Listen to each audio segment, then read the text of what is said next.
পবিত্র কালামের মধ্যে আল্লাহ তাআলা বলেন, কিয়ামতের ময়দানে বান্দা যখন উঠবে, বান্দা আফসোস করে বলবে, ইয়া লাইতানি লাম আত্তাখিজ ফুলানান খলিলা। হায় আফসোস, দুনিয়ায় এমন বন্ধু বানাইলাম যেই বন্ধুর কারণে আজকে আমি জাহান্নামী হয়ে গেলাম। এমন বন্ধু আমি নির্বাচন করলাম, যেই বন্ধু আযান হয়েছে তো আমাকে মসজিদে ডাকে না। এমন বন্ধু আমি নির্বাচন করলাম, যেই বন্ধু আমার এই মসজিদে ডাকে নাই। এমন বন্ধু আমাকে নির্বাচন করলাম, যেই বন্ধু আল্লাহ চিনায় না। এমন বন্ধু আমি বানাইলাম, যেই বন্ধু আমার রাসূলকে চিনায় না। এমন বন্ধু আমি বানাইলাম, যেই বন্ধু আমার ইসলামের জ্ঞান দেয় না। এমন বন্ধু আমি বানাইলাম, যেই বন্ধু আমার জাহান্নামের দিকে ডাকছে। এমন বন্ধু আমাকে বানাইলাম, যেই বন্ধু আমার নেশার দিকে ডাকেছে। এমন বন্ধু আমি বানাইলাম, যেই বন্ধু আমার জুয়ার আড্ডায় ডাকছে। এমন বন্ধু আমি বানাইলাম, যেই বন্ধু আমার গানের আসরে নিয়েছে। এমন বন্ধু আমি বানাইলাম, যেই বন্ধু আমার জাহান্নামের দিকে ডেকেছে। হায় আফসোস, যদি দুনিয়া থেকে এমন বন্ধু না বানাইতাম, তাহলে আজকে জান্নাতি হয়ে যাইতাম, জান্নাতি হয়ে যাইতাম। সেদিন আফসোস করবেন। হাদিসের মধ্যে বর্ণনাকারী সাহাবী বলে, নবী করিম সাল্লাল্লাহু আলাইহি ওয়াসাল্লাম বলে, আফসোসের মাত্রাটা কত ভয়ঙ্কর হবে। বান্দা আফসোস করবে আর হাতের আঙ্গুল কামড়াইতে থাকবে। বান্দা আফসোস করবে আর হাতের আঙ্গুল কামড়াইতে থাকবে, আর বলবে এখন তো আর কোনো পথ নেই।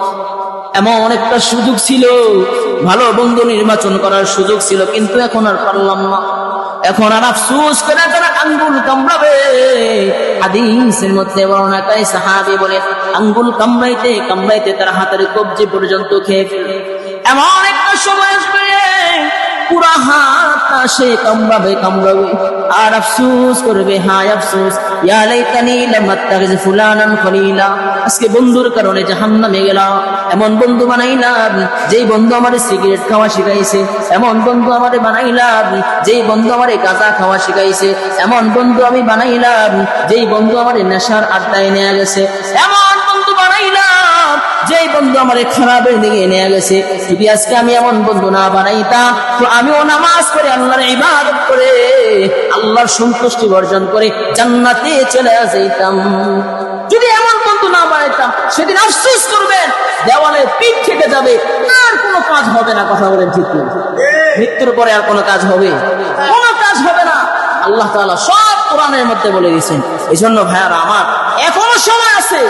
আসুন নামাজের দিকে আসুন, আল্লাহর দিকে আসুন, আল্লাহকে চিনুন, আল্লাহর দিকে রুজু হন, ইসলামকে মানুন।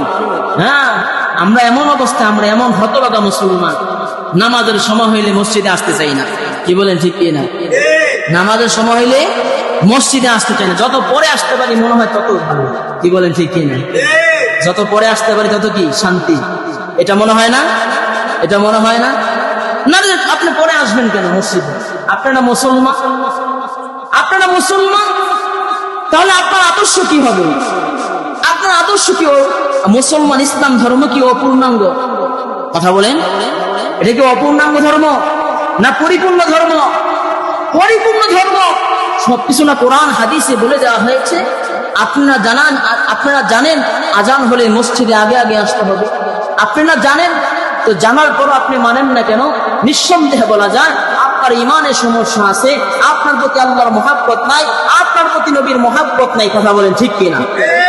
যদি মহাব্বত থাকতো, নবীর প্রতি ভালোবাসা প্রেম থাকতো, তো দুনিয়ার সব কিছু বাদ দিয়া আল্লাহর প্রেমে দেওয়ানা হয়ে যাইতেন। কথা বলেন ঠিক কিনা? দুনিয়ার সব কিছু বাদ দিয়া নবীর প্রেমে দেওয়ানা হয়ে যাইতেন। নবীর মহাব্বত অন্তরে ধারণ করে, এই জিনিসটা ধারণ করে যান। আল্লাহর মহাব্বত, আল্লাহর প্রেম, নবীর মহাব্বত, নবীর প্রেম ধারণ করা কবরে যান, পার পাওয়ার সুযোগ আছে। এই দুইটা ছাড়া যদি কবরে যান, তো পার পাওয়ার কোনো সুযোগ। এজন্য ভাইয়ারা আমার, আসুন নামাজের গুরুত্ব দেই, সন্তানদেরকে নামাজের কথা বলি, বারবার প্রত্যেক জুমায় তো নামাজের কথা বলি, কিন্তু আমাদের মধ্যে কোনো পরিবর্তন আছে? কথা বলেন, কোনো পরিবর্তন নাই, কোনো পরিবর্তন নাই। পিতামাতা হিসাবে আমাদের দায়িত্ব সন্তানদেরকে নামাজ পড়ানো। পিতামাতা হিসাবে আমার দায়িত্ব, নির্বোধ হলে চলবে না, হতভাগা পিতামাতা হলে চলবে না। পিতামাতা হিসাবে আমাদের কর্তব্য, আমরা যেমন নামাজ পড়বো সন্তানদেরকেও নামাজ পড়াবো ইনশাআল্লাহ।